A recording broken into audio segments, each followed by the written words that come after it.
मौलाना फजलुर रहमान हुकूमत के खिलाफ आ गए हैं। मुस्लिम लीग नून आज एक ऐसा एक्ट पास करने जा रही है जिससे अपने चेहरे पर कालक मलेगी। आर्मी का होता है, उसके अलावा नेवी का होता है, एयर मार्शल होता है।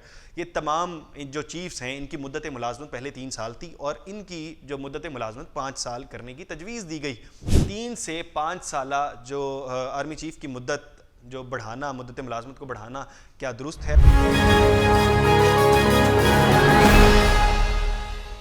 अस्सलाम वालेकुम, पाकिस्तान खबर के साथ मैं हूं हमजा जावेद। नाजरीन, मौलाना फजलुर रहमान हुकूमत के खिलाफ आ गए हैं और मौलाना फजलुर रहमान ने सख्त बयानात दिए हैं हुकूमत से मुतल्लिक। इवन ये भी कह दिया कि इनके बस में हो तो ये हुकूमत तो पूरा मुल्क ही बेच दें। और इसके अलावा ये भी कहा कि मुस्लिम लीग नून आज एक ऐसा एक्ट पास करने जा रही है जिससे अपने चेहरे पर कालक मलेगी। यानी कि हुकूमत के ख़िलाफ़ मौलाना फजलुर रहमान आमने सामने आ गए हैं और सख्त बयानात दे रहे हैं हुकूमत के ख़िलाफ़। बहुत सख्त बयानात दिए हैं क्योंकि हुकूमत करने क्या जा रही है।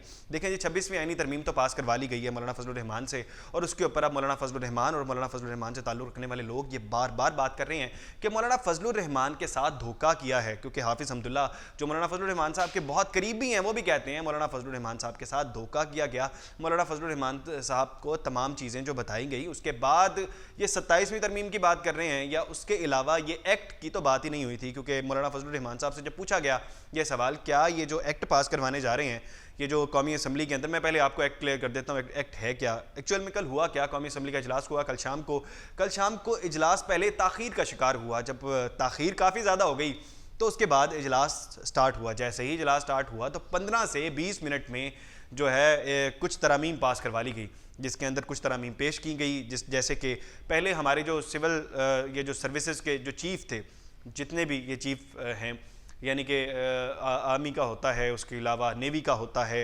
एयर मार्शल होता है, ये तमाम जो चीफ्स हैं इनकी मुद्दत मुलाजमत पहले 3 साल थी और इनकी जो मुद्दत मुलाजमत 5 साल करने की तजवीज़ दी गई। पहले यही कहा जाता था, बहुत से सियासतदान कहा करते थे कि तुम 3 साल के लिए आते हो, हम हमेशा रहते हैं, 5 साल तो हमारा एक अरसा होता है। लेकिन अब वो शायद शिकायत दूर करने की कोशिश की जा रही है। मौलाना फजलुर रहमान ने इससे इख्तलाफ किया, कहा कि ये क्या करने जा रहे हैं आप लोग, 3 से 5 साल करने जा रहे हैं। लेकिन बहरहाल इख्तलाफ किया, लेकिन ज़्यादा कोई सख्त जुमला नहीं कहा। उन्होंने कहा ये उनका इंतज़ामी मामला है। लेकिन इख्तलाफ किस चीज़ से किया मौलाना फजलुर रहमान ने? मौलाना फजलुर रहमान ने एक और जो कि एक्ट पेश किया गया उसके मुताबिक कि अगर आर्मी किसी को जो उठाना चाहे शक की बुनियाद पर तो 90 दिन के लिए उठा सकती है। 90 दिन का अरसा होगा, उनको उठा लेगी और 90 दिन के अंदर उनका ट्रायल कर सकती है, जो कुछ मर्जी कर सकती है, जो कि पहले भी बात हो रही थी मौलाना फजलुर रहमान साहब के सामने, पहले भी पेश किया गया। बहरहाल 90 दिन से ये अरसा बढ़ाया भी जा सकता है। तो मौलाना फजलुर रहमान ने इससे शदीद इख्तलाफ किया। वो कहते हैं घर में बैठे हुए बंदे को उठा लेंगे और जो लोग सड़कों पर फिर रहे हैं उनको इस तरह से छोड़ देंगे। ये तो नुकसान होगा, हुकूमत को भी नुकसान होगा, बाद में ये काला कानून होगा, पीपल्स पार्टी को नुकसान होगा, जो कि जमहूरियत की बात करती है, जो कि वोट की बात करती है, मुस्लिम लीग नून, उनको नुकसान होगा बाद में जाके।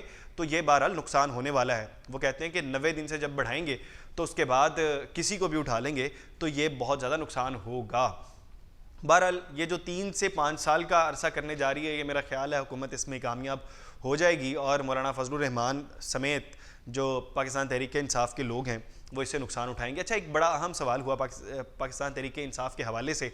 मौलाना फजलुर रहमान से बड़ा उन्होंने दानिस्ता तौर पर बहुत अच्छा जो है वो जवाब दिया। मैं बड़ा मुतमईन हुआ मौलाना फजलुर रहमान से इस जवाब के बाद। अक्सर बात करते हैं मौलाना फजलुर रहमान और पाकिस्तान तहरीक इंसाफ कैसे इकट्ठा बैठ जाती है, क्योंकि पहले तो एक दूसरे पर लान छान किया करते थे, तो किस तरह से बैठ जाती है। जब सहाफ़ी ने पूछा मौलाना फजलुर रहमान से तो उन्होंने इस चीज़ को क्लियर किया। उन्होंने कहा देखिए जी, पाकिस्तान तहरीक इंसाफ अपोजिशन में है और जमीयत उलमा इस्लाम भी अपोजिशन का हिस्सा है।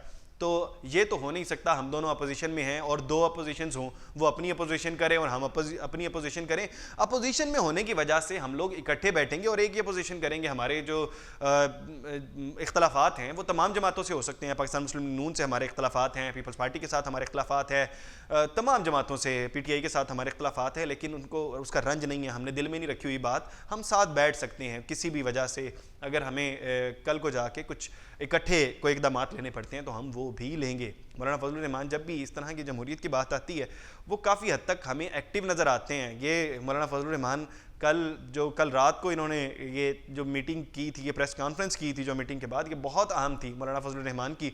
और मौलाना फजलुर रहमान इस पूरी प्रेस कॉन्फ्रेंस में यही कहते हुए नजर आए हैं कि जो हुकूमत अब करने जा रही है वो बहुत बड़ा नुकसान होगा और हुकूमत इस नुकसान को उठाएगी, क्योंकि 26वें आईनी तरमीम पर वो काफ़ी हद तक मुतमईन है। उन्होंने कहा कि इस तरह से होना चाहिए कि कोई बात नहीं, जैसे कि आर्मी चीफ को जो पार्टी पहले लेकर आती रही है और वो पार्टी बाद में उसके ऊपर नुकसान उठाती है, वही आर्मी चीफ उठा के निकाल देता है उस जमात को। तो कहते हैं कि जजेस वाले मामले में भी कोई इस तरह से हमें डरने सहमने वाली बात नहीं है, क्योंकि कहा यह जा रहा है कि जो भी पार्टी आएगी वो अपना जैसे आर्मी चीफ लेकर आती है इस तरह से जज भी अपना लेकर आएगी।